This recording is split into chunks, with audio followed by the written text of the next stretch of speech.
Πάμε να δούμε τον τηλεκατευθυνόμενο καταστροφέα της Kaiser, ένα μηχάνημα κατάλληλο για να καθαρίζετε το οικόπεδο και το χωράφι σας από τα χορτάρια. Το μηχάνημα συνοδεύεται από βαλίτσα, όπου μέσα υπάρχει το χειριστήριο, φορτιστής, οδηγίες χρήσης, κάποια εργαλεία και κάποια ανταλλακτικά. Πάμε να δούμε και το χειριστήριο.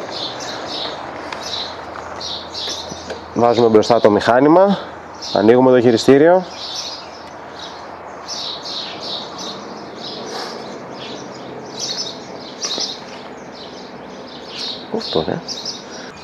Όλες οι λειτουργίες του μηχανήματος γίνονται από το χειριστήριο. Πάμε να το βάλουμε και μπροστά.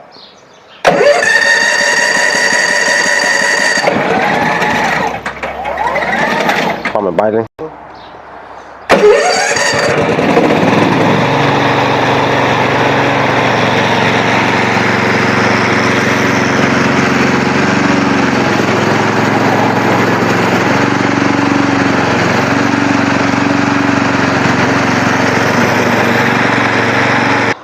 Η κίνησή του γίνεται με ερπίστριες για να μην κολλάει πουθενά, σε πέτρες, σε λάσπες, και είναι και πολύ ευέλικτο γιατί μπορεί να κάνει 360 μοίρες περιστροφή επί τόπου.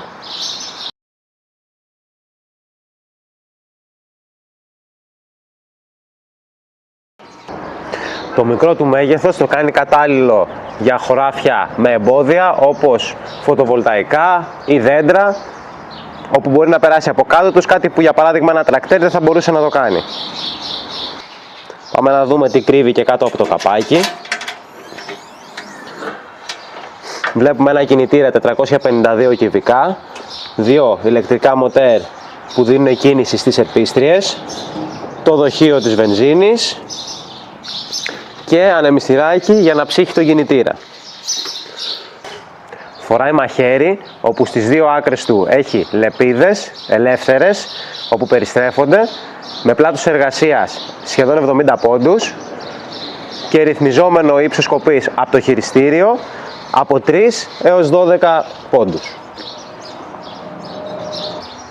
Όπως είπαμε, το χειριστήριο γίνονται όλες οι κινήσεις, η ταχύτητα κίνησης του μηχανήματος, το ύψος κοπής,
βρείτε τον τηλεκατευθυνόμενο καταστροφέα της Kaiser στο ηλεκτρονικό μας κατάστημα www.toolkit.gr ή δείτε τον από κοντά στο φυσικό μας κατάστημα Ολύμπια Οδός Έξοδος 33. Ευχαριστούμε πολύ.